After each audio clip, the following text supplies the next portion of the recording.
আসসালামু আলাইকুম। প্রিয় দর্শক, অন্য মঞ্চের আলাপচারিতায় আপনাদের সকলকে আমন্ত্রণ জানাচ্ছি। জেনারেল ওয়াকার, তুমি রাষ্ট্রটা যেই ক্ষতি করলা বাবা, এটার জবাব তুমি কিভাবে দিবা? কি কি অত্যাচার নির্যাতন যেগুলা করেছ সেগুলার কি পরিণাম তুমি ভোগ করবে? এটা আমি কল্পনাও করতে পারি না।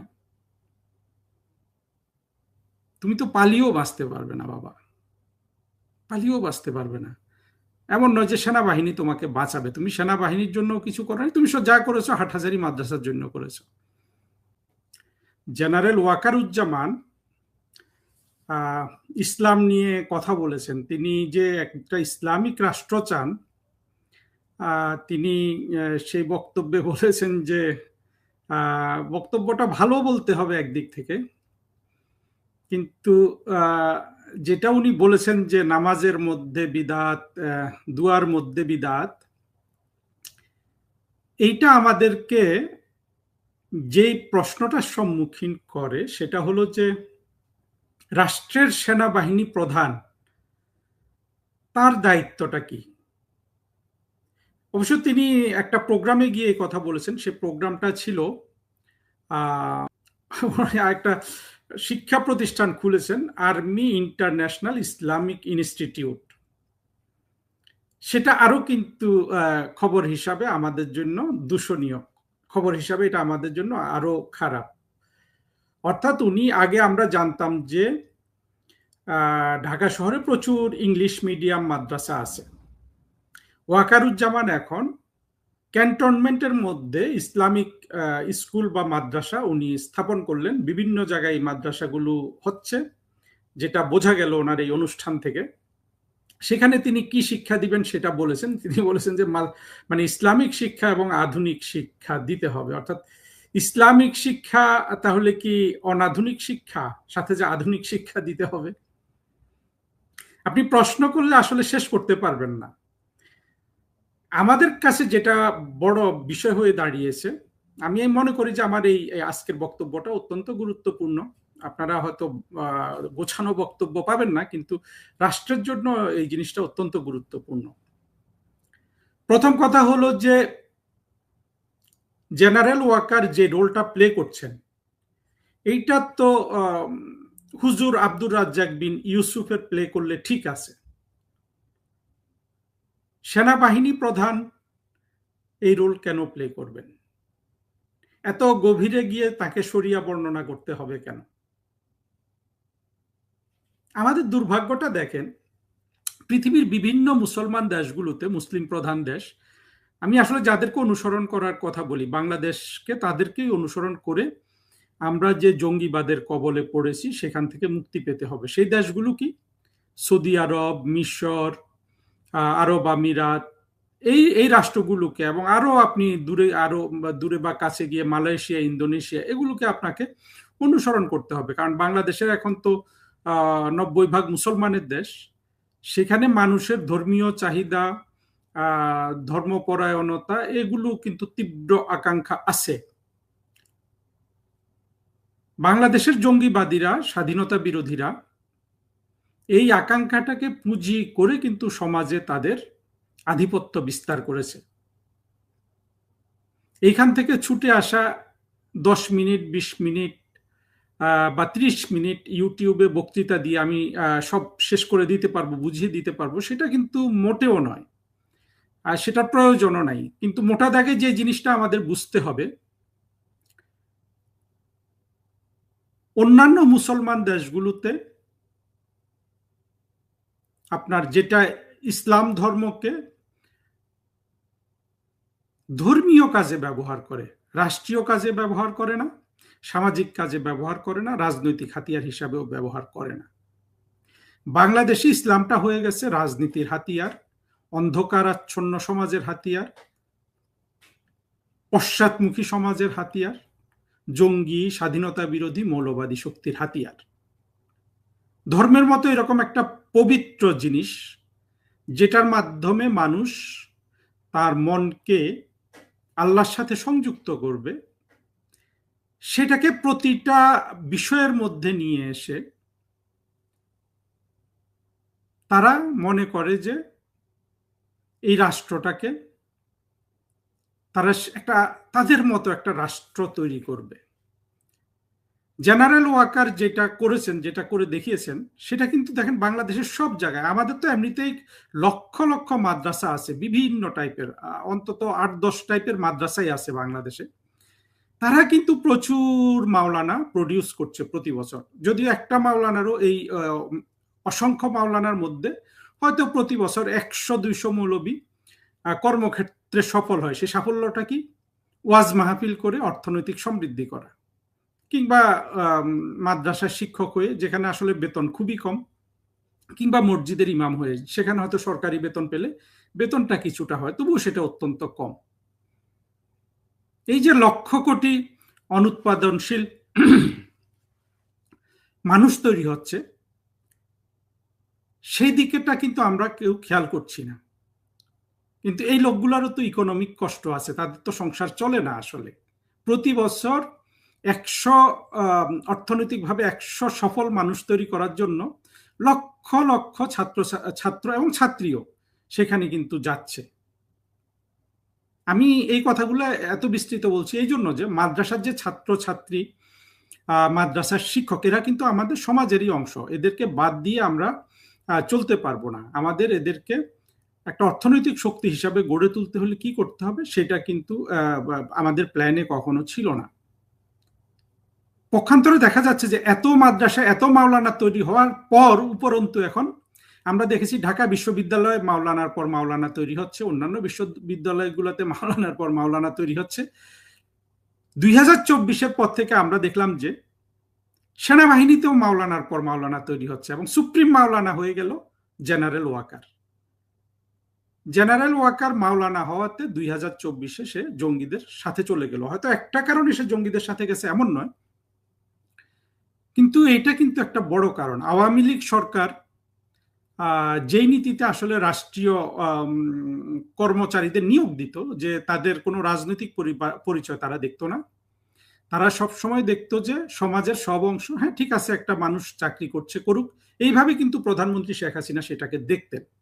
অনেকে এটা বলেন যে জেনারেল ওয়াকার আত্মীয় টাত্মীয়, আসলে ওগুলা কিছুই না। জেনারেল ওয়াকার সবচেয়ে বড় কথা হলো জেনারেল ওয়াকারকে শেখ হাসিনা নিয়োগ দিয়েছেন রাষ্ট্রের মানে বাংলাদেশের একজন নাগরিক হিসাবে। অথচ দেখেন বিএনপি কিন্তু নিয়োগ এইভাবে দেয় না। কোনো বিএনপি আজ পর্যন্ত যে কয়টা নিয়োগ দিয়েছে, আপনারা দেখবেন যে আগে যেই পদগুলোতে সরকারি কর্মকর্তারা চাকরি করত, নিয়োগ পেত, সেখানে বিএনপি কিন্তু তার দলীয় লোক নিয়োগ দিচ্ছে। একেবারে সিটি কর্পোরেশন থেকে শুরু করে বিভিন্ন সংস্থা রাষ্ট্রের, যেগুলোতে আগে অ্যাডিশনাল সেক্রেটারি বা জয়েন্ট সেক্রেটারিদের নিয়োগ দেওয়া হতো, সেখানেও কিন্তু তারেক রহমান তার দলীয় লোকজন নিয়োগ দিচ্ছে। কিন্তু আপনারা দেখবেন যে তারেক রহমানের সরকার আসার পর থেকে এই যে নিয়োগগুলা, এটা নিয়ে কেউ কিন্তু একটা টু শব্দ করে নাই যে তারেক রহমান একটা এমনভাবে দলীয়করণ করছেন, আসলে রাষ্ট্রের চেহারাই কিন্তু তিনি বদলে দিচ্ছেন। কেউ কিন্তু একটা শব্দ এটা নিয়ে বলে নাই। তার মানেটা কি দাঁড়ালো? তার মানে হলো যে 2024-এর জঙ্গি উত্থানের পর মানুষের আসলে সব গা সওয়া হয়ে গেছে। একদিক থেকে তো জঙ্গি এবং তাদের সহযোগীরা আছেই, তারা তাদের মতো করে চলছে, তারা যেভাবে হচ্ছে, তারেক রহমান যা করছেন, জঙ্গিরা যা করছে, সেটা মেনে নিতে হবে। বাকিদের কিন্তু গা সওয়া হয়ে গেছে যে এগুলোই তো হবে, এগুলাই হওয়ার কথা। কিন্তু শেখ হাসিনা সরকারের সাথে যদি আপনি তুলনা করে দেখেন, এটা হলো যে রাষ্ট্র পুরাপুরি, রাষ্ট্রের অ্যাডমিনিস্ট্রেশন, সিভিল সার্ভিস সবকিছু পুরোপুরি কিন্তু রাজনৈতিক লোকজন দিয়ে চালানো হচ্ছে। অর্থাৎ তারেক রহমান অত্যন্ত সচেতন যে তার বিএনপির লোকজনকে অথবা তার স্বগোত্রীয় জামাত স্বাধীনতা বিরোধীদের রাষ্ট্রের চাকরিতে নিয়োগ দিতে হবে। আওয়ামী লীগের উদারপন্থা কি ছিল? এমনই উদারপন্থা ছিল যে জেনারেল ওয়াকারের মতো, আসলে যে ছেলেটা তার বাবা মা তাকে মাদ্রাসায় পাঠালে, ধরেন জেনারেল ওয়াকারের আব্বা বা আম্মা যদি তাকে কওমি মাদ্রাসায় পাঠাতো, হাফেজিয়া মাদ্রাসায় পাঠাতো, আলিয়া মাদ্রাসায় পাঠাতো, এইভাবে ধরেন তারপরে সে করতে করতে সে হাটহাজারি মাদ্রাসায় পাঠালো, এখানে বের হয়ে এসে জেনারেল ওয়াকার যেই মানুষটা তৈরি হতো, এই একই লোক সেনাবাহিনীতে নিয়োগ পেয়েছে, ক্রমে প্রমোশন পেয়েছে, পেয়ে সেনাবাহিনী তৈরি হয়েছে। একই লোক তৈরি হয়েছে। এটা তো সৌদি আরবে সম্ভব না। সৌদি আরবে তাদের ইসলামিক বিশ্ববিদ্যালয়ে যদি যায়, একরকম ওয়াকার তৈরি হবে। সৌদি আরবের সেনাবাহিনীতে গিয়ে সেনা প্রধান হলে আরেক রকম মানুষ তৈরি হবে।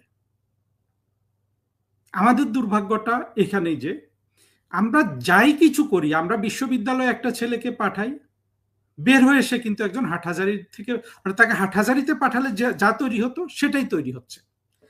সেনাবাহিনীতে পাঠাই,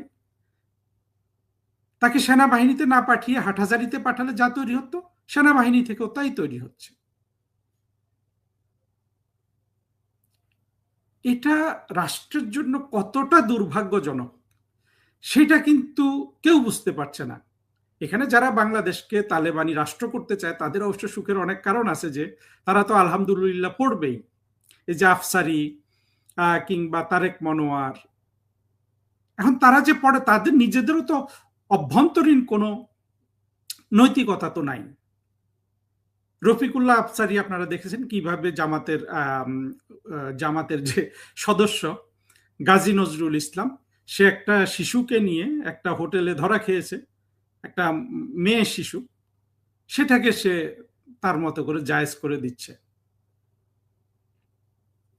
সমস্যাটা কোথায় জানেন? সমস্যাটা হলো যে ইসলাম ধর্ম রক্ষা করছে কিভাবে সৌদি আরব বলুন, মধ্যপ্রাচ্যের দেশগুলো বলুন, সেখানে ইসলাম ধর্মে কি পড়ানো হবে, মানুষকে ধর্মীয় শিক্ষায় কি কি জিনিস পড়ানো হবে, কোন জায়গায় ধর্মীয় গুরু তৈরি হবে, কোন জায়গায় অন্য পেশার মানুষ তৈরি হবে, প্রতিটা জিনিস কিন্তু রাষ্ট্র নিয়ন্ত্রণ করে। আমাদের এখানে এই ধরনের কোনো নিয়ন্ত্রণ নাই। ইসলামের উপর তো এই পর্যন্ত সবচেয়ে বেশি লেখা হয়েছে পৃথিবীতে, আর কোনো ধর্মগ্রন্থ নিয়ে এত পুস্তক এত কিছু লেখা হয়নি। অর্থাৎ ইসলামের উপর যে পরিমাণ বই, কিভাবে আপনার কোনটা কি করবে এইসব নিয়ে লক্ষ কোটি বই লেখা হয়েছে, বিলিয়ন বিলিয়ন পেজ লেখা হয়েছে। এখন এখান থেকে যে যেটা পাচ্ছে সেটা নিয়ে, এবং বিশেষ করে জিহাদিরা তাদের প্রয়োজনীয় অংশটা নিয়ে তারা কিন্তু মানুষকে শিক্ষা দেয়, এবং বাংলাদেশের সব মানুষ কিন্তু সেই শিক্ষাটা পাচ্ছে। সৌদি আরব যেটা আল্লাহর ঘর, নবীর জমিন, সেখানে কিন্তু সেটা সম্ভব হচ্ছে না। সেখানে কে কোন শিক্ষা পাবে এটা সরাসরি রাষ্ট্র কিন্তু হস্তক্ষেপ করে, বা অন্যান্য বেশিরভাগ, এবং মালয়েশিয়া, ইন্দোনেশিয়া, যে রাষ্ট্রগুলো মূলত আপনার ইসলামিক শরিয়া ল কার্যকর, আমাদের তো শরিয়া ল কার্যকর না। আমি মনে করি যে আমাদের এক পর্যায়ে আমাদের এখনই শরিয়া ল কার্যকর করে দেওয়া উচিত। পাশাপাশি এই যে ওয়াকারের মতো আপনার অন্ধকার জগতের মানুষ তৈরি হচ্ছে, সেটা বন্ধ করা উচিত। এটা অত্যন্ত রাষ্ট্রের জন্য অত্যন্ত বড় একটা সিস্টেম লস, যে আমি যে ছেলেটাকে আজকে মেডিকেলে পাঠালাম বা বুয়েটে পাঠালাম বা ঢাকা বিশ্ববিদ্যালয় বা অন্যান্য বিশ্ববিদ্যালয়গুলোতে পাঠালাম, কিংবা সিভিল সার্ভিসে পাঠালাম, ডিপ্লোম্যাটিক সার্ভিসে পাঠালাম, পুলিশ সার্ভিসে পাঠালাম, সেনাবাহিনী, নৌবাহিনী, বিমান বাহিনীতে পাঠালাম, সেখান থেকে 60 বছর বয়সে যে মানুষটা তৈরি হচ্ছে, আমি যদি তাকে মাদ্রাসা শিক্ষা দিতাম, 60 বছর বয়সে ওই মানুষটাই তৈরি হতো। দুটোর মধ্যে কোনো পার্থক্য নাই।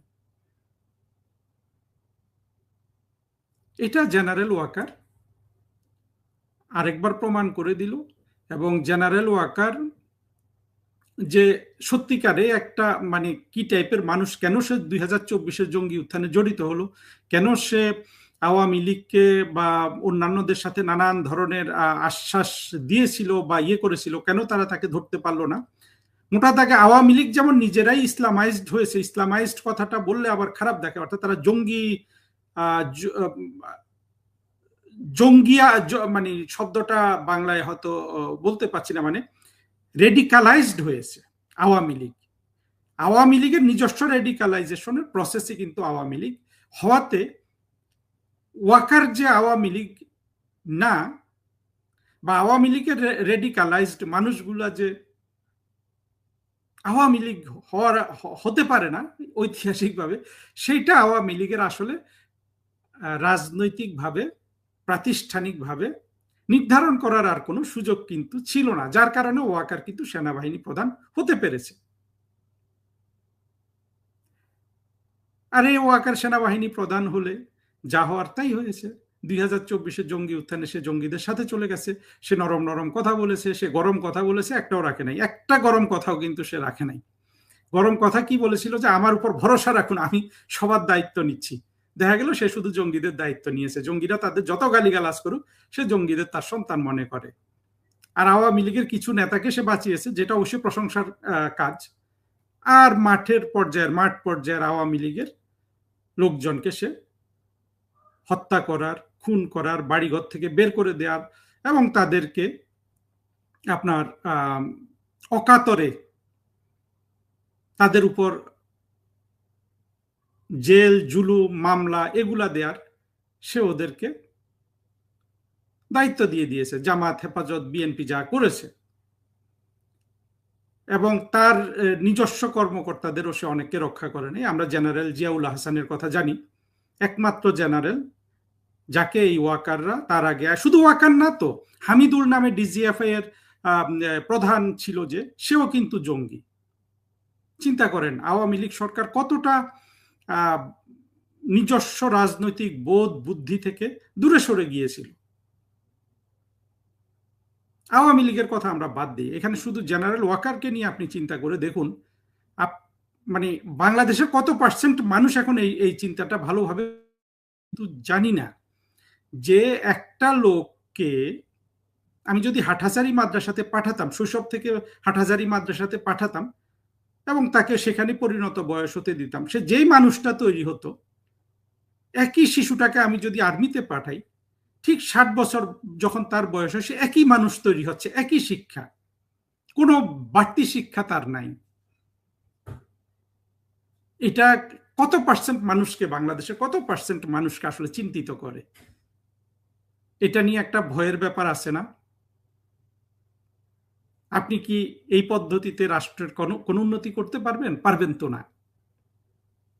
জেনারেল ওয়াকার এখন হয়তো এমনও হতে পারে সে রিটায়ারমেন্টে গেলে জামাতের আমির হিসাবেও আবির্ভূত হতে পারে, হলেও অবাক হওয়ার কিছু থাকবে না। আর জামাতের আমির হোক বা না হোক, ওয়াকার যে পরিপূর্ণভাবে একটা ইসলামিক জঙ্গি, এটা সে বারবার প্রমাণ দিচ্ছে। এবং সেটা আমাদের সেনাবাহিনীর জন্য যেহেতু অনেক লজ্জার কারণ হলো, আপনি ফিল্ড মার্শাল আসিম মুনিরের কাছে যান, ফিল্ড মার্শাল আসিম মুনির তৈরি করতে পেরেছে পাকিস্তান, আমরা কিন্তু ওয়াকার তৈরি করছি। পাকিস্তান জামাত নামক দলটাকে প্রায় উৎখাত করে ফেলেছে। সেই দেশের কোনো ইলেকশনে জামাত এখন আর কোনো সিট পায় না। বাংলাদেশের ইলেকশনে কিন্তু জামাত 35% ভোট পেয়ে গেছে, যদিও এটা আওয়ামী লীগ বিহীন ইলেকশন, মানে তাদের নিজস্ব অ্যারেঞ্জমেন্টের ইলেকশন, মানে তারা কলা কৌশলের মাধ্যমে হোক যেভাবে হোক তারা সংসদের 70-75 আসন দখল করে বসে আছে। এগুলো আপনাদের একটুও চিন্তিত করে না? জেনারেল ওয়াকার, তুমি রাষ্ট্রটার যেই ক্ষতি করলা বাবা, এটার জবাব তুমি কিভাবে দিবা? কি অত্যাচার নির্যাতন যেগুলা করেছ সেগুলার কি পরিণাম তুমি ভোগ করবে, এটা আমি কল্পনাও করতে পারি না। তুমি তো পালিয়েও বাঁচতে পারবে না বাবা, পালিয়েও বাঁচতে পারবে না। এমন নয় যে সেনাবাহিনী তোমাকে বাঁচাবে, তুমি সেনাবাহিনীর জন্য কিছু করো না, তুমি যা করেছো হাটহাজারী মাদ্রাসার জন্য করেছো। যা হোক, ওয়াকারের উপর এত লেকচার দিয়ে লাভ নাই। আমাদেরকে আসলে ভবিষ্যতে দরকার হলে ইসলামিক শাসন কায়েম করে হলেও জঙ্গিদের হাত থেকে বাংলাদেশটাকে বাঁচাতে হবে, ওয়াকারের মতো জঙ্গিদের হাত থেকে, যেগুলোকে সেনাবাহিনীতে দিলেও সে কিন্তু হাটহাজারী মাদ্রাসার একটা আলেম হয়ে বের হয়। কারণ ওয়াকার আজকে যে ভূমিকাটা রাখছে তার জন্য তো আমার আব্দুর রাজ্জাক বিন ইউসুফ আছেই অলরেডি মাঠে। ওয়াকারের কাজ তো হলো যে অন্য কাজ, সেটা কিন্তু হলো না আর কি। এখন আরেকটা বিষয়ে চলে যায়, সেটা হলো দেখবেন যে ঢাকা বিশ্ববিদ্যালয়ের শিক্ষক সাদেকা হালিমকে অলরেডি বরখাস্ত করে দিয়েছে। ডক্টর কাবেরী গায়ের নামে জার্নালিজম বিভাগের একজন শিক্ষককে আবার এখন আক্রমণ করছে, তাকেও বোধহয় বের করে দিবে, বা এই শিবিরগুলোকে দিয়ে প্রথমে তাদের বিরুদ্ধে লেখায়, তারপরে মব করায়, বের করে দেয়। কাবেরী গায়েন শুনেছি আমি উনি নাকি বামপন্থী শিক্ষক।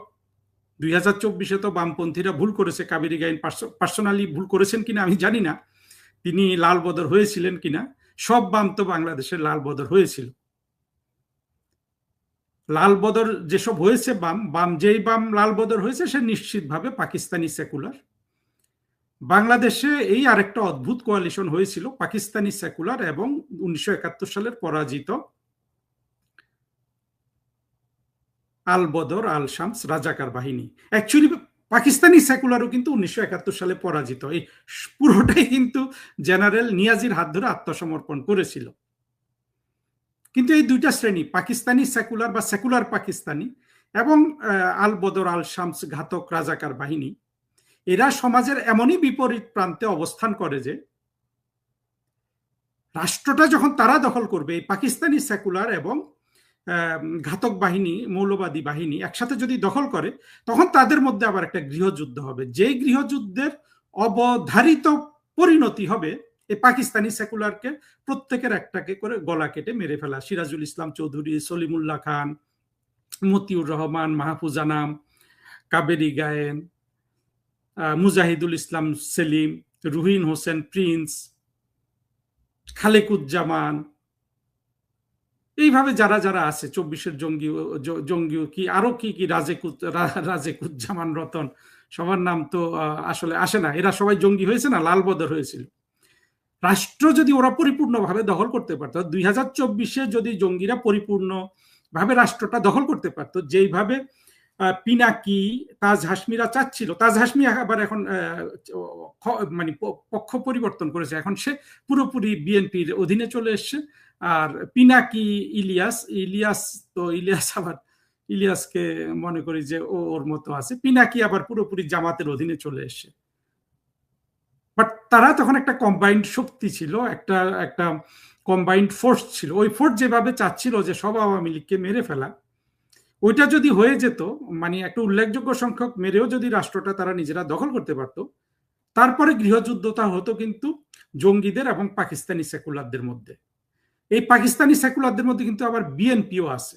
সেই যুদ্ধে কোনোভাবেই জঙ্গিদের সাথে এই পাকিস্তানি সেকুলাররা পারত না, এবং এদের যারা পরিচিত অংশ তাদের সবার কিন্তু গলাটা কেটে ফেলতো। এমনকি এই মানে বিএনপির যেসব বুদ্ধিজীবী নামে যে ছেলেগুলো আছে, ফাহাম আব্দুস সালাম, রেজাউল করিম, রনি, এই অল্প বয়সী ছেলেগুলোকেও কিন্তু তারা গলা কেটে হত্যা করত। মানে যদি তারা সত্যিকারের রাষ্ট্রটা দখলে নিতে পারত, এই দুই শ্রেণী, সেটা হয় নাই।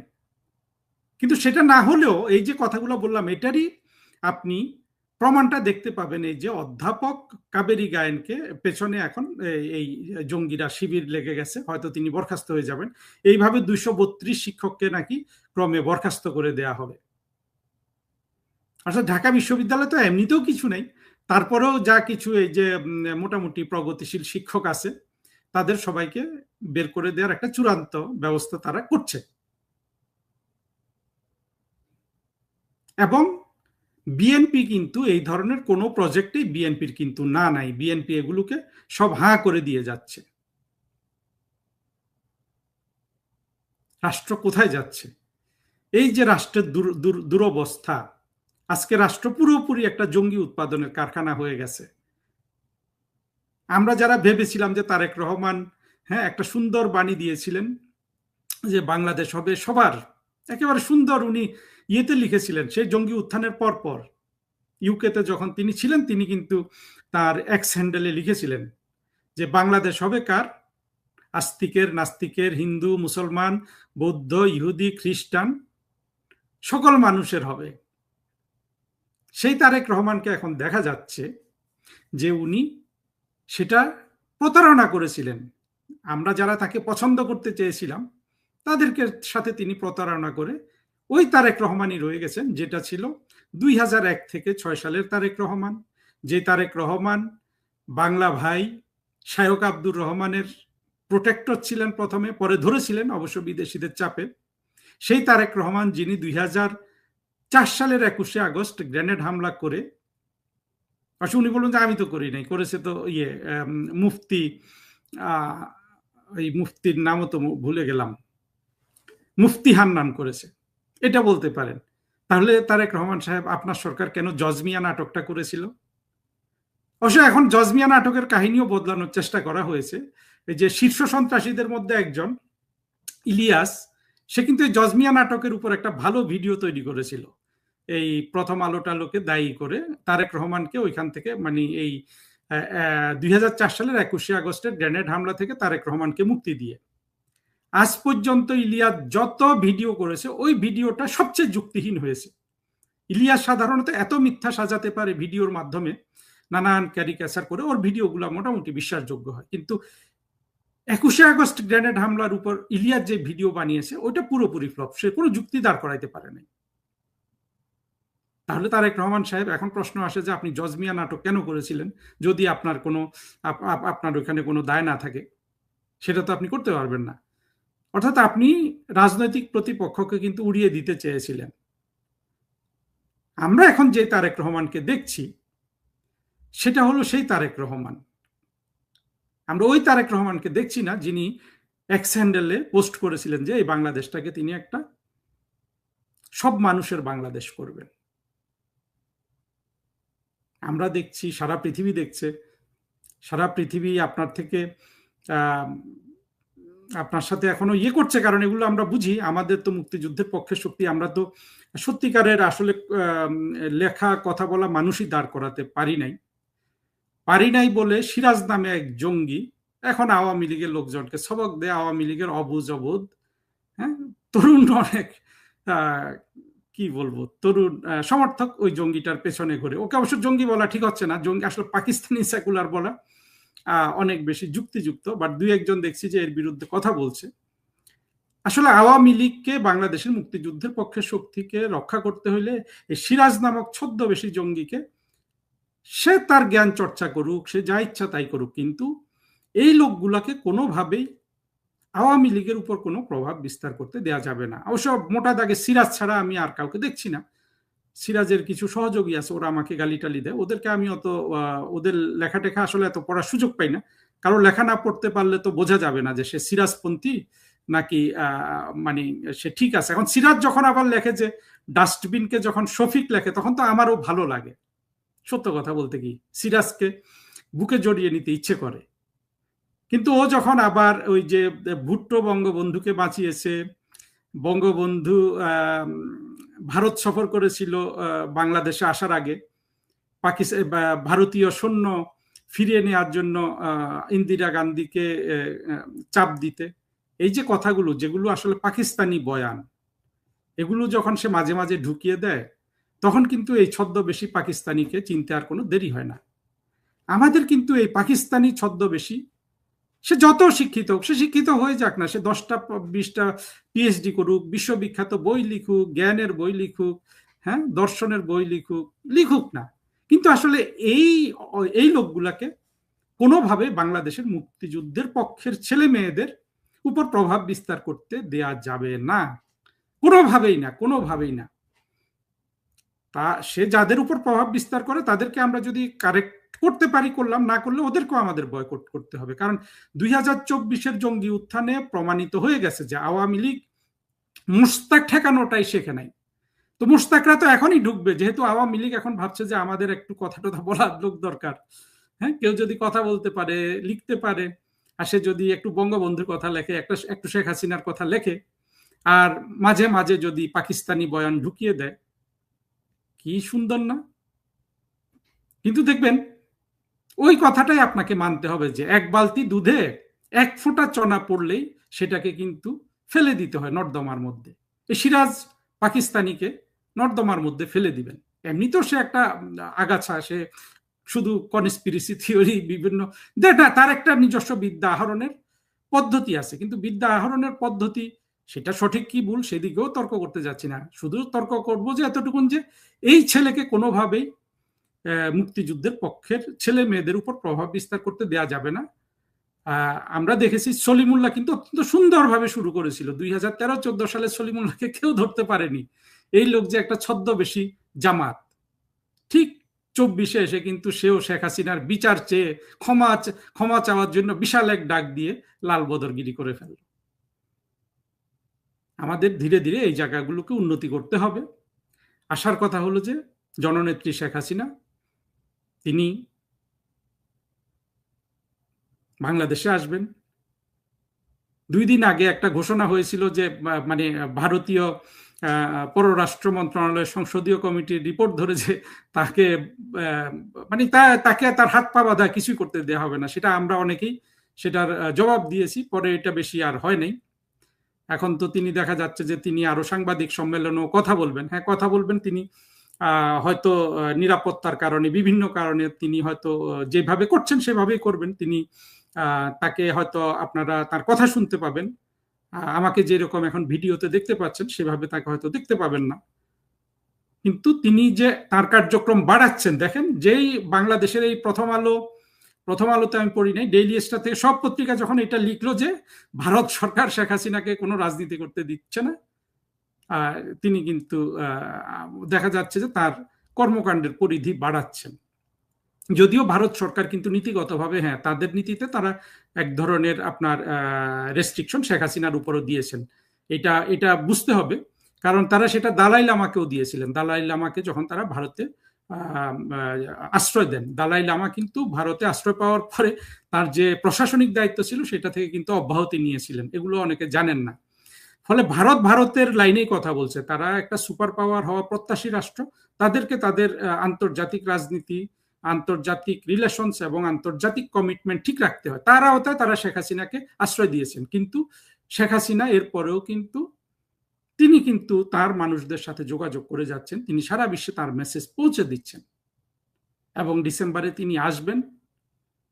বাংলাদেশের মানুষের আজকে দেখেন জনজীবনে কত দুর্ভোগ, গ্যাস নাই, বিদ্যুতের বিল আপনার যেখানে 300 টাকা সেটা হয়ে গেছে 3000 টাকা। তারেক রহমান নিশ্চিতভাবে দেখবেন যে কয়েকদিন পরে গ্যাসের মূল্য বাড়িয়ে দিচ্ছেন। উনি তো এই ব্যাপারে অত্যন্ত ওস্তাদ। হ্যাঁ, তেলের কৃত্রিম সংকট তৈরি করে তেলের মূল্য বাড়িয়ে দিয়েছেন, কিন্তু ইকোনমিক ডাউনটার্ন কি তিনি থামাতে পারছেন? তার প্রথম 4 মাসে, তার সরকারের প্রথম 4 মাসে ইকোনমিক অর্থাৎ জিডিপির প্রবৃদ্ধি হয়েছে 2.2%। শেখ হাসিনার সময়ের যে 6.8% গড় জিডিপি, সেটা এখন 2.2%। দেখেন 1 বছর পরে কোথায় যায়। সভ্যতার সব সূচক, সব কম্পাস দেখিয়ে দিচ্ছে যে শেখ হাসিনা বীর দর্পে বাংলাদেশে আসছেন। নানান খবর কিন্তু বের হচ্ছে যে কিভাবে তিনি আবার রাষ্ট্র ক্ষমতায় অধিষ্ঠিত হবেন। আমাদেরকে এখনই ভবিষ্যতের রাস্তাটা দেখতে হবে, আমরা যাতে বাংলাদেশকে একটা সুখী, সমৃদ্ধিশালী, গণতান্ত্রিক বাংলাদেশ করতে পারি এবং আমরা মানুষের ধর্মীয় চাহিদা মেটানোর পাশাপাশি সমাজ থেকে যাতে জঙ্গিবাদকে উচ্ছেদ করতে পারি এবং কোনোভাবেই যেন আমাদেরকে আর কখনো পাকিস্তানি সেকুলারদের হাতে পড়তে না হয়। তার জন্য যত বঙ্গবন্ধুর কথা বলুক, যত শেখ হাসিনার কথা বলুক, এই ধরনের পাকিস্তানি সেকুলারদের, অন্তত আওয়ামী লীগের সমর্থকদের উপর যাতে ওরা কোনোভাবে কোনো ধরনের প্রভাব বিস্তার না করতে পারে, সেই ব্যাপারে আমাদের সবাইকে সতর্ক থাকতে হবে। বন্ধুরা, আপনারা অনেক কমেন্ট করেছেন, কমেন্টগুলো দেখানো হয়েছে। আপনারা সাথে ছিলেন, সাথে থাকেন বলে কথা বলতে প্রেরণা পাই। আমাদের তো আসলে সাধনা একটাই, যে কথা কতদিন বলে যাব ততদিন। শেখ হাসিনা বাংলাদেশে এসে তিনি বাংলাদেশ শাসন ভার গ্রহণ করা পর্যন্ত আমার এই কণ্ঠ চলতে থাকবে। যেদিন তিনি বাংলাদেশের রাষ্ট্র ক্ষমতায় অধিষ্ঠিত হবেন, শাসনভার গ্রহণ করবেন, কথা হয়তো ভবিষ্যতে বলবো, কিন্তু এই যে এখন যা বলছি, এই পর্যায়ের যে একটা ফেজ বা একটা অধ্যায় বলেন, সেই অধ্যায়টা কিন্তু সেই দিন শেষ হবে। যে বাংলাদেশের মিডিয়ার প্রতি সম্মান জানিয়ে বলছি, তারা একটি রিপোর্টের 2টি মাত্র লাইনকে তারা উল্লেখ করে তারা বেশ গদগদ হয়ে গেলেন যে শেখ হাসিনাকে ভারত বলে দিয়েছে। পার্লামেন্টেও নাকি আলোচনা হয়েছে, পার্লামেন্টে কোনো আলোচনাই হয়নি, কিছুই জানেন না। কারণ হচ্ছে ওটা স্ট্যান্ডিং কমিটির রিপোর্টটা গত বছরের। এবং সেই সময় মনে আছে যে হাদি হত্যাকাণ্ডের পর বাংলাদেশ সরকার যখন ভারতকে একটা কড়া চিঠি দিয়েছিলেন, তার প্রত্যুত্তরে ভারত যে জবাব দিয়েছিল, যেটা লিখিত আকারে, যেটা প্রকাশ্যে, সেটা হচ্ছে ভারত কখনো রাজনীতিতে প্রশ্রয় দেয় না। রাজনীতি করার জন্য শেখ হাসিনা এখানে আছেন, তিনি সম্মানিত অতিথি হিসেবেই আছেন, কিন্তু তাকে কোনো রাজনীতি করার দেওয়া হয় না। ফলে সেই সময়কার ওই ঘটনার পরিপ্রেক্ষিতে ওইটা, সেই জবাবটাই আবার স্ট্যান্ডিং কমিটিতে উল্লিখিত হয়েছে এবং সেটা স্ট্যান্ডিং কমিটি বলেছে এটা সরকারের পক্ষে ভালো সিদ্ধান্ত। কিন্তু ওইখানেতেই বলা আছে শেখ হাসিনাকে প্রত্যার্পণ করা যাবে না, ওখানেই বলা আছে ভারত বাংলাদেশের সম্পর্কে ভিত্তি একটাই, ৭১-এর মুক্তিযুদ্ধ, এছাড়া কিচ্ছু নয়। সেগুলো ওখানে লেখা আছে, সেগুলো কোথাও ছাপা হয় না। ছাপা হয়েছে একটা লাইন রাজনীতি। এরপরে তো এখন শেখ হাসিনা সেই অক্ষম জবাব দেবেন। আমি এখনো বলছি, যদি ভারত সরকারকে জিজ্ঞেস করেন বা আমাকে যদি বলেন, আমি বলবো না, ফরেন করেসপন্ডেন্ট ক্লাবে যেটা করছেন ওটা তো রাজনীতি না। রাজনীতি তো মাঠে ময়দানে নেমে করতে হয়। মাঠে ময়দানে নেমে তিনি তো রাজনীতি করছেন না। তিনি তার ৫ই আগস্ট তিনি এই ভারতে আশ্রয় পেয়েছিলেন। তার এতদিন ২ বছর পরে তার কেমন কাটছে, কেমন সময়, কি ভাবছেন তিনি। যদিও এর হেডলাইন শিরোনামে দেওয়া আছে হোম কামিং, মানে তিনি দেশে ফিরছেন, সেই উপলক্ষে এটা। এখন ফলে খুবই ইন্টারেস্টিং, চিত্তাকর্ষক। এখন ব্যাপার হচ্ছে যে যারা লিখেছিলেন যে রাজনীতি করতে দেওয়া হবে না, তারা দয়া করে এখানে আসুন, এসে শুনে যান সেই শেখ হাসিনা কি বলছে। শুধু শেখ হাসিনা একা নয়, এখানে সজীব ওয়াজেদ জয়ও থাকবে। তবে তিনি, আমি শুনেছি তিনি অডিও মারফত থাকবেন, মানে শেখ হাসিনাও অডিও মারফত থাকবেন, ভিডিও নয়। আগে একবার বলেছিলাম বলে প্রচুর কন্ট্রোভার্সি হয়েছিল, আপনি বলেছেন ভিডিও। আমি কিছুই বলিনি, ভিডিও আমি বলেছি তিনি উপস্থিত হবেন। আজ আবার বলছি ৫ই আগস্ট শেখ হাসিনা উপস্থিত হবে, কিন্তু অডিওর মাধ্যমে হবে, ভিডিও তো এখনো হচ্ছেন না। তাহলে এ নিয়ে বাকি তো পুরনো সাবেক শিক্ষামন্ত্রী তিনি থাকবেন, আরো কিছু কেউ থাকবেন যাদের নাম ওখানে দেওয়া আছে ছাত্রলীগের, তিনি হচ্ছেন ভিডিও মারফত থাকবেন। কিন্তু এটা নিয়ে বাংলাদেশের এখানকার বাংলাদেশ সরকার এই ব্যাপারটা তো নড়ে চড়ে বসেছেন এবং তারা ভারত সরকারের উপর একটা চাপ তৈরি করারও চেষ্টা করছেন। এখনো পর্যন্ত আগের বারও করেছিলেন, তাতে কোনো লাভ হয়নি। এখন ফরেন করেসপন্ডেন্ট ক্লাবকে ভারত সরকার কি করে বলবে যে তোমরা এমন কোনো অনুষ্ঠান করো না? এটা তো বিদেশে ভারতের মুখ পুড়বে। সব দেশ তো বাংলাদেশ নয় না। বাংলাদেশে আপনি যা খুশি তাই নির্দেশ দিতে পারেন সাংবাদিকদের, সেটা চলেও, তারা মেনেও নেয়। আর যারা মানেন না তারা জেলে যান। কিন্তু ভারতে তো এটা করা সম্ভব না। ফলে সেই জন্য এখন দেখা যাক, এখনো সময় আছে। আজকে ২ তারিখ, ৫ তারিখে ঘটনাটা ঘটবে সন্ধ্যে ৬:৩০টায়। তো আশা করি, এবং এফসিসি যেটা তাদের ফেসবুক লাইভও আছে। ফলে লাইভে যে যেখানে আছেন ভারতীয় সময় ৬:৩০টায় তারা যদি ফেসবুক দেখেন তাহলে দেখতে পাবেন আশা করি। আমি একজন শ্রোতা হিসেবে যাব আরকি ওখানে। আচ্ছা, আপনি ওখানে উপস্থিত থাকবেন। তো দাদা, না, ভারত শ্রোতা সরকার রাজনীতি কোনটাকে মনে করে? যদি ধরেন যন্তর মন্তরে গিয়ে শেখ হাসিনা ভাষণ দিত আর আওয়ামী লীগ নেতারা ওখানে জয় বাংলা স্লোগান দিত, তাহলে এটা তো রাজনীতি। হ্যাঁ, তখন হয়তো লাঠি, টিয়ার গ্যাস চলতে পারত। সেগুলো হ্যাঁ, রাজনীতি। এখন এটা তো তাই না? মানবাধিকার যেরকম সংস্থা বা কারোর সাথে কথা বলা, এটা কি রাজনীতির ভেতরে পড়েনি? না, এগুলো রাজনীতি। মানবাধিকার সংগঠনের লোক নিউ ইয়র্ক থেকে আসছেন, তিনি তিনি তার সঙ্গে কথা বলবেন এবং সেখানে মিডিয়া থাকবে। মানে ফরেন করেসপন্ডেন্ট ক্লাব হলো যে বিদেশের গণমাধ্যমে চাকরি করেন যারা দিল্লিতে অবস্থিত, তাদের এটা তাদের এটা ক্লাব। এটা ভারতের প্রেস ক্লাব নয়। প্রেস ক্লাব হলো ভারতীয় সাংবাদিকদের ক্লাব। আর সেই ক্লাবটা হলো বিদেশি সাংবাদিকদের ক্লাব। তাহলে আমি তো বলছিলাম যে ক্রমাগতই তিনি তো শেখ হাসিনা ক্রমশ সেই পশ্চিমা গণমাধ্যমের কাছে লাগাতার তিনি সাক্ষাৎকার দিচ্ছিলেন, সাক্ষাৎকার দিয়ে চলেছেন এবং ফরেন করেসপন্ডেন্ট ক্লাব দিল্লিতে আর যেটা আছে সেটাতেও তিনি ভাষণ দেবেন। আমি শেষ পর্যন্ত জানি না কি হবে, এখন কতটা কি বলতে পারছি না। আশা করছি অনুষ্ঠানটা হবে এই আরকি। দাদা, এদিকে আমার আরেকটা প্রশ্ন, যেটা সার্জিও গোর তো নিজস্ব অফিস আছে দিল্লিতে, এরপরও উনি কেন বাংলাদেশেই দীনেশ ত্রিবেদীর সাথে কথা বলতে হবেন? আবার মিটিং শেষ, দীনেশ ত্রিবেদী সাহেব আবার রাতের বেলা দিল্লি চলে গেলেন। আজকে সার্জিও গোরও সম্ভবত বাংলাদেশ ছেড়েছেন। ব্যাপারগুলো কেমন? না, এর মধ্যে পুরোটা সবটা সত্য নয়। সবটা সত্য নয়।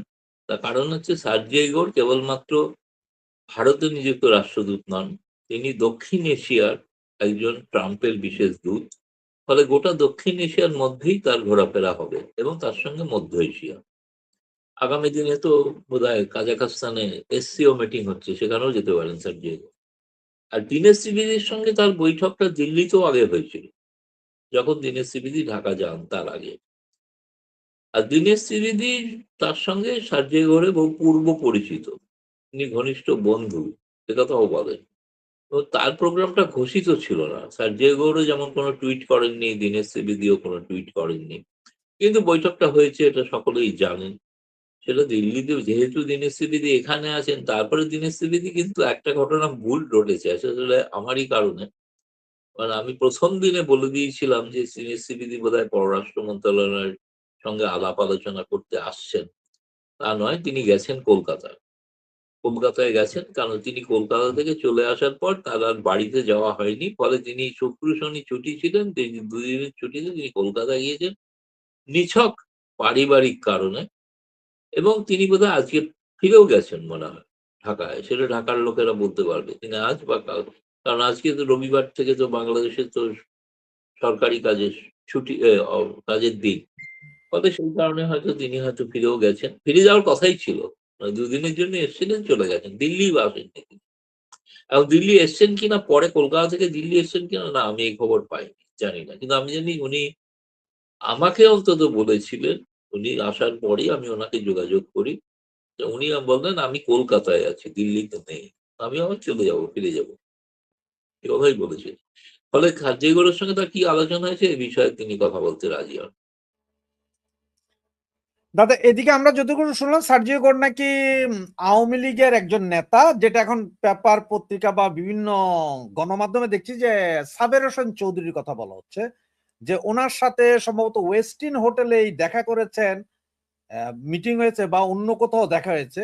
এই ব্যাপারটা কতটুকু জানেন বা এটা সত্যতা কতটুকু? খার্জেগৌড়ের যে মানে প্রোগ্রাম ছিল, সেই প্রোগ্রামে তার তো সন্ধ্যেবেলায় নৈশভোজ ছিল, কিন্তু তিনি পররাষ্ট্র মন্ত্রণালয়, ফলে নৈশভোজে তিনি থাকেননি। নৈশভোজ না করে তিনি ফিরে গিয়েছিলেন। এবং আমি আজকে আরো কিছুটা তথ্য পেয়েছি ভেরিফাই করার জন্য। সেটা হচ্ছে যে এটা কিন্তু দুপুরেই আমেরিকান এম্বাসি থেকে বলে দেওয়া হয়েছিল পররাষ্ট্র মন্ত্রণালয়কে যে তিনি কিন্তু বৈঠকের পর থাকবেন না, কোনো নৈশভোজ হবে না।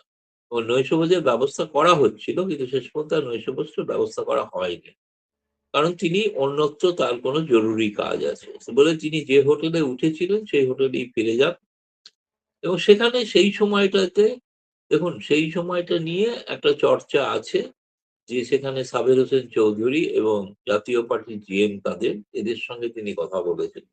কিন্তু এর কোনো নিশ্চয়তা পাওয়া যায়নি। একমাত্র আওয়ামী লীগের নেতারা নিশ্চিত করছেন। তারা এও আমাকে বলেছিলেন যে সার্জেগো ঢাকা যাওয়ার আগে তারা এখানে শেখ হাসিনার অফিসে খবর দিয়েছিলেন যে তারা ঢাকায় গিয়ে তিনি আওয়ামী লীগের কিছু নেতার সঙ্গে দেখা করতে চান।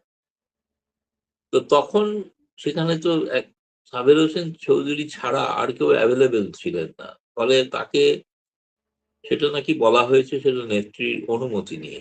অর্থাৎ শেখ হাসিনার অনুমতি নিয়েই কিন্তু বলা হয়েছে সাবির হোসেন চৌধুরী। কিন্তু ১ম এ খবর ছিল সাবির হোসেন চৌধুরী কিঞ্চিৎ ভয় পাচ্ছেন। তিনি দেখা করতে চাইছেন না। কিন্তু আমেরিকার ব্যাপারে তো তার একটু দুর্বলতাও আছে। এবং তিনিও আমেরিকার ঘনিষ্ঠ। ফলে একেবারে সার্জেইকে উপেক্ষা করবেন এটা নাও হতে পারে। সেই কারণেই হয়তো এসেছিলেন, কিন্তু সেখানে যারা বাংলাদেশের যে গোয়েন্দা পুলিশ তারা তো প্রবল পাহারা দেয় সেখানে। ফলে তাদের কাছে নিশ্চিত খবর থাকবে যে তিনি দেখা করেছেন কি করেননি। এবং সেক্ষেত্রে বাংলাদেশ সরকার অফিসিয়ালি খবরটাকে খণ্ডনও করতে পারে যে না, এটা বাজে কথা বলা হচ্ছে, এরকম নয়। ফলে আমি নিজে থেকে কিন্তু ১০০% আমি আওয়ামী লীগ থেকে নিশ্চিত হয়েছি। আওয়ামী লীগের শীর্ষ নেতা বলেছেন, শীর্ষ স্তরে মানে ওয়ার্কিং কমিটির মেম্বারদের মধ্যেই কেউ আমাকে বলেছেন যে হ্যাঁ, দেখা হয়েছে। কিন্তু আচ্ছা, আচ্ছা। এটা আওয়ামী লীগ সূত্রে। কিন্তু এটা আমি অন্য সূত্রে সাবির হোসেন চৌধুরী বা জিএম কাদের আমি শুনেছি তার ফোন সুইচ অফ রয়েছে। ফলে তাকে পাওয়া যায়নি। তাহলে আমি জানি না, তার সঙ্গে কথা বললেই জানা যেতে পারে। আর বাংলাদেশ সরকার এই বিষয়টা বলতে পারে যে সত্যি দেখা হয়েছিল কি হয়নি। কিন্তু যেটা গুরুত্বপূর্ণ ঘটনা, যেটাতে বাংলাদেশের গণমাধ্যম গুরুত্ব দিচ্ছে না, জুলাই বিপ্লবের যারা নায়ক তাদের কারুর সঙ্গে সার্জিও ঘোষ দেখা করে না। ইউনূস, না জামায়াতের আমির, না এনসিপি, তাদের কারুর সঙ্গে তিনি দেখা করেন। তিনি দেখা করলেন ভারতের হাই কমিশনার আর জল্পনা তিনি প্রধানমন্ত্রীর সঙ্গে দেখা করেছেন, কিন্তু বিএনপির কোনো নেতৃবৃন্দের সঙ্গে দেখা করেননি। এবং তিনি পররাষ্ট্র সরকারি পর্যায়ে বৈঠক করেছেন, কিন্তু রাজনৈতিক স্তরের বৈঠক, থিঙ্ক ট্যাঙ্ক যেগুলো সব রটানো আগে বলা ছিল, কিসের সব বিশেষ কিছু সম্পাদকদের সঙ্গে তার বৈঠক, হুম, হুম। এগুলো কোনোটাই ঘটেনি। ফলে জুলাই বিপ্লবের নায়কদের কি আমেরিকা উপেক্ষা করছে? জানি না, প্রশ্নটা করলাম। তবে এদিকে আমাদের কাছে যে খবরটা আছে সেটা হচ্ছে 2 ঘন্টা বৈঠক ছিল আপনার ইয়ের সাথে, পররাষ্ট্রমন্ত্রীর সাথে। 20 থেকে 25 মিনিট নাকি বৈঠক ছিল তারেক রহমানের সাথে, আমাদের প্রধানমন্ত্রীর সাথে। কিন্তু 55 মিনিট বৈঠক ছিল দীনেশ ত্রিবেদীর সাথে। ব্যাপারটা কেমন হয়ে গেল না? ব্যাপারটা হচ্ছে এই যে যেটা আমি শুনেছি সেটা হচ্ছে যে তিনি সন্ধ্যেবেলায় হোটেলে এমন কোনো ফিডব্যাক পেয়েছিলেন সার্জেইগো, যেটা তিনি ভেরিফাই করতে চেয়েছিলেন। কিন্তু তিনি জানেন তো সরকারি যে দল তার সঙ্গে কথা বললে সেটা ভেরিফাই করা যাবে না। সেজন্য তিনি দীনেশ ত্রিবেদী, যিনি হাই কমিশনার, যিনি তার পুরনো বন্ধু, তার সঙ্গে দেখা করে তিনি জানতে চেয়েছিলেন বাংলাদেশের গ্রাউন্ড রিয়েলিটিটা কি।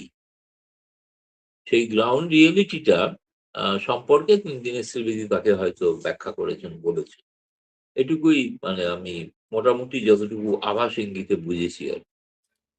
আমাদের পররাষ্ট্রমন্ত্রীর সাথে যে কথা মিটিংটা হয়েছে 2 ঘন্টা, এরপরে যখন সাংবাদিকরা প্রায় 10টা প্রশ্ন করেছেন পররাষ্ট্রমন্ত্রীকে বিভিন্ন বিষয়ে, যে আওয়ামী লীগ বিষয়ে কথা হয়েছে না, এই ভারত বিষয়ে কথা, উনি সব জায়গায় বলছেন না না না। তাহলে এই 2 ঘন্টা ওনারা কি করেছেন? ওখানে কি প্রেমালাপ হয়েছে বা একজন আরেকজনকে ফুল দিয়েছে আই লাভ ইউ এরকম কিছু হয়েছে নাকি?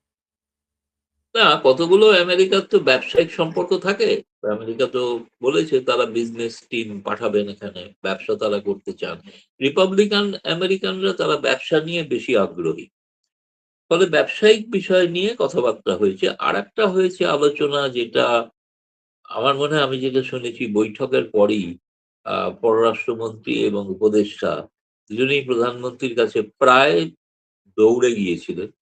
কারণ আমেরিকা একটা প্রস্তাব দিয়েছে যে প্যাক্সিডিকা নামে যে আর্টিফিশিয়াল ইন্টেলিজেন্স এবং যে গোয়েন্দাগিরির একটা ইন্টারন্যাশনাল অ্যালায়েন্স তারা তৈরি করেছেন, যেটাতে ভারতও আছে, মূলত চীন বিরোধী।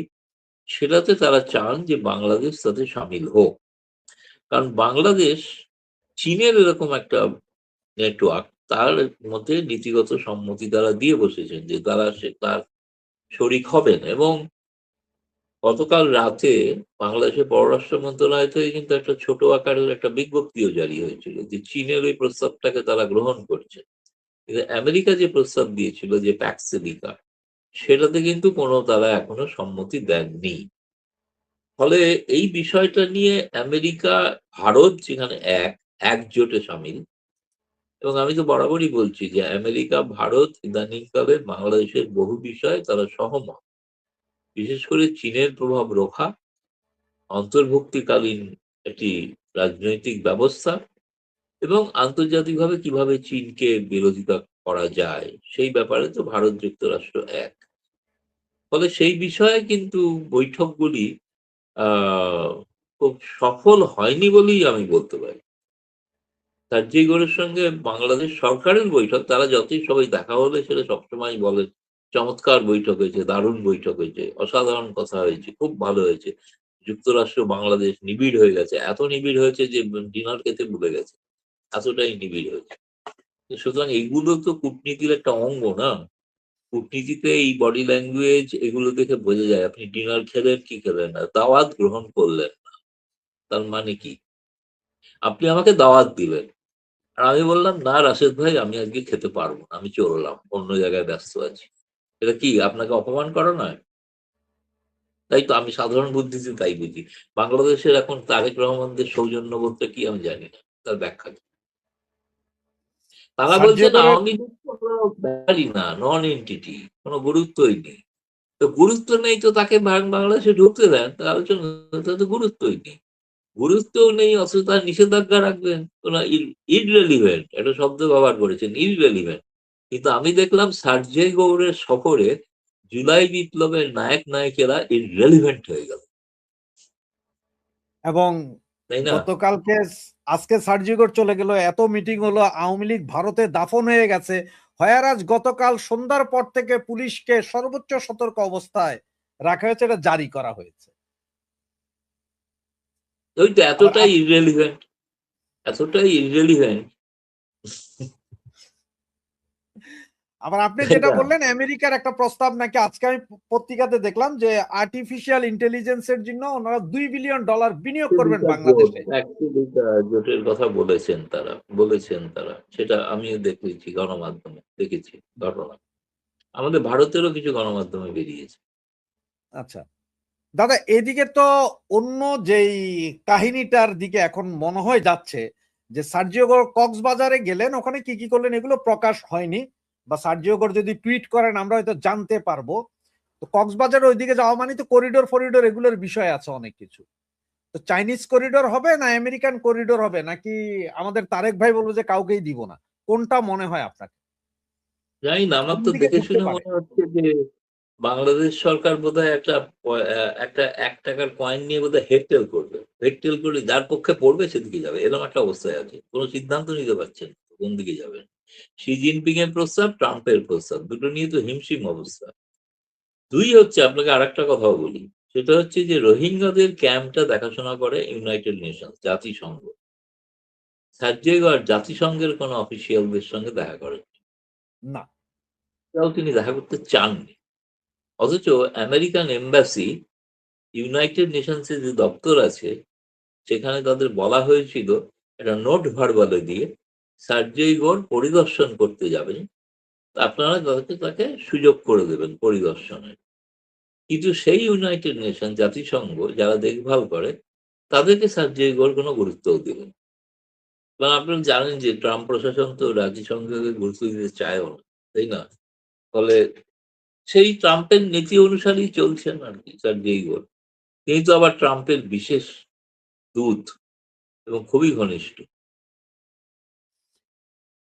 দাদা, এই যে আপনাকে আমি গত প্রোগ্রামে আপনাকে জিজ্ঞেস করেছিলাম যে তারেক রহমান কি ভারতে আসছেন কিনা ওই দাওয়াতে, কিন্তু এখন যা শোনা যাচ্ছে তাতে বলা হচ্ছে যে তারেক রহমানকে ভারত গভর্নমেন্ট বাংলাদেশের প্রধানমন্ত্রী হিসেবে দাওয়াত দেননি, ওনাকে কোন একটা সংগঠনের হিসাবে দাওয়াত দিয়েছেন, চেয়ার হিসাবে বা প্রেসিডেন্ট হিসাবে। সুতরাং এটা নিয়ে খুব মনক্ষুণ্ণ। সুতরাং উনি যেতেও পারেন, নাও যেতে পারেন। আপনার কি মনে হয়? এটা হচ্ছে খুব, আমি শুধু দুর্ভাগ্যের সঙ্গেই বলতে বাধ্য হচ্ছি, সম্মান জানিও, যে অশিক্ষিত সাংবাদিকদের এগুলো ব্যাখ্যা। কারণ বিমস্টেকের পৌরোহিত্য করছেন তারেক রহমান, তিনি প্রধানমন্ত্রী। তাকে আমন্ত্রণ কে দিয়েছেন? ব্রিক্সের সভাপতি। ব্রিক্সের সভাপতি কে? প্রধানমন্ত্রী নরেন্দ্র মোদী। তো ব্রিক্সের সভাপতি বিমস্টেকের সভাপতিকে আমন্ত্রণ জানিয়েছে। আর প্রধানমন্ত্রী নরেন্দ্র মোদী, প্রধানমন্ত্রী তারেক রহমানকে আমন্ত্রণ তো আগেই জানিয়ে রেখেছেন, সে তো পড়ে আছে তার টেবিলে আমন্ত্রণ।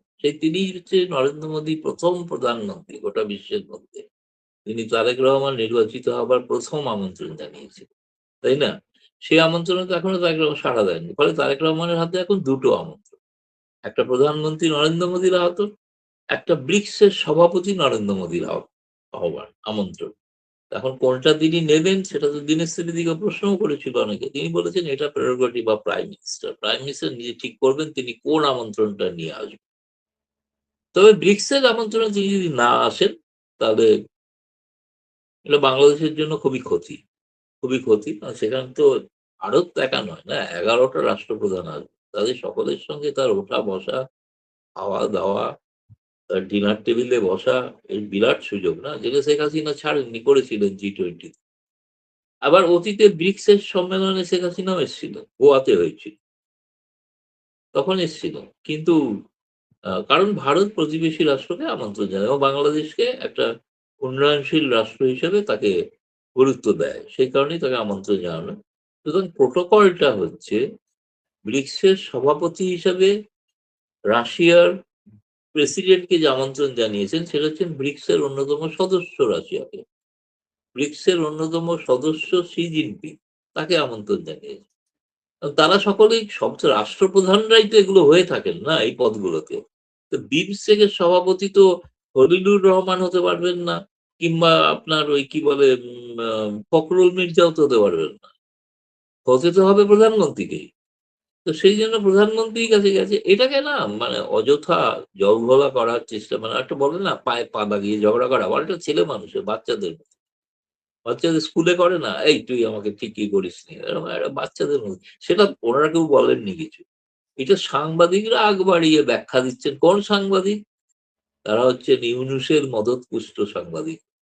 তাদের একটা কি যেন আছে, কি পয়জন ডাস্টবিন নাকি, শফিক, হ্যাঁ পয়জন নাকি নমক হারাম, কি একটা ডাস্টবিন নামে শফিক ওয়েবসাইট দেখি। উনি তুলেছেন হ্যাঁ, প্রশ্নটা, ডাস্টবিন শফিক। আচ্ছা হতে পারে, আমি জানি না তিনি কেন তাকে সবাই আপনারা ডাস্টবিন বলেন। চমৎকার দেখতে, সুন্দর দেখতে একটা লোক।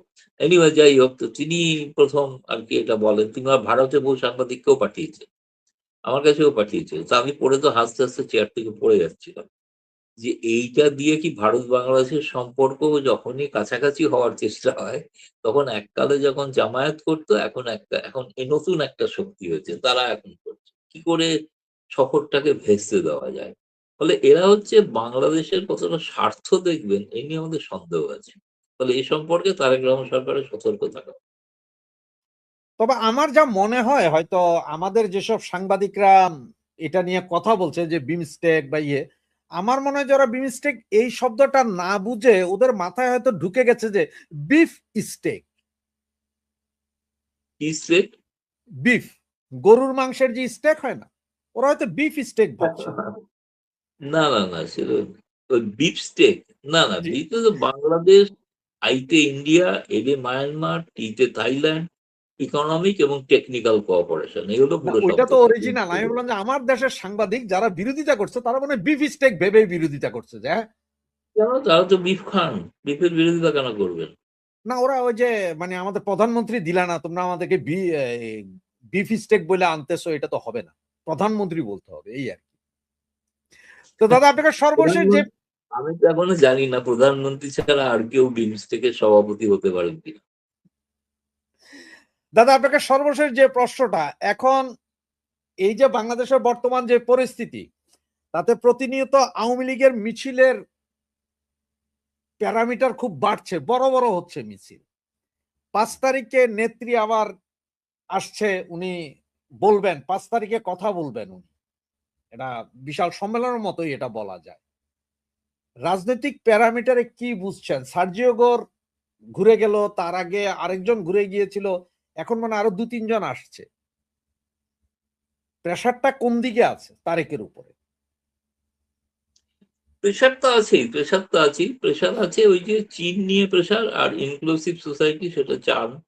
আর ফলে ওই দেখুন, আপনাকে যদি সত্যিকারের কোনো ডিপ্লোম্যাটিক অ্যানালিসিস করতে হয়, তাহলে বলতে হবে যে এটা তো উনি তো গেছেন জুলাই মাসে, তাই না? জি, সার্জিও বল আজকে ফিরেছেন মানে আগস্ট মাসে 1 তারিখ, জি। 2 তারিখ হয়ে গেছে, আজকে রবিবার 2 তারিখ। তো জুলাই মাসে গিয়ে জুলাই বিপ্লবের নায়কদের তিনি উপেক্ষা করলেন, দেখা করলেন না, এটাই তো সব থেকে বড় খবর। সুতরাং এটাই তো চাপ। মনে হয় তারেক রহমান সরকার ঠিক আমেরিকার স্বার্থ সম্পূর্ণ দেখছেন না, সে কারণে তারা একটু বিব্রত। স্বার্থ না দেখে ভারতের কি তো টিকে থাকা দেখছেনই যাবে? না, ভারতের দেখার কোনো কথাই নয়, কিন্তু তবুও আমেরিকার স্বার্থ কতটা দেখছেন সন্দেহ আছে। আমেরিকার স্বার্থ কি না দেখে কি করছেন টিকে জানি না, থাকতে একটু পারবে? বিভ্রান্তির মধ্যে আছেন। কি করছেন বুঝতে পারছি না, আমি সত্যি বুঝতে পারছি না। মানে আপনি যদি বলেন, এর কোনো ব্যাখ্যা পাওয়া দুষ্কর।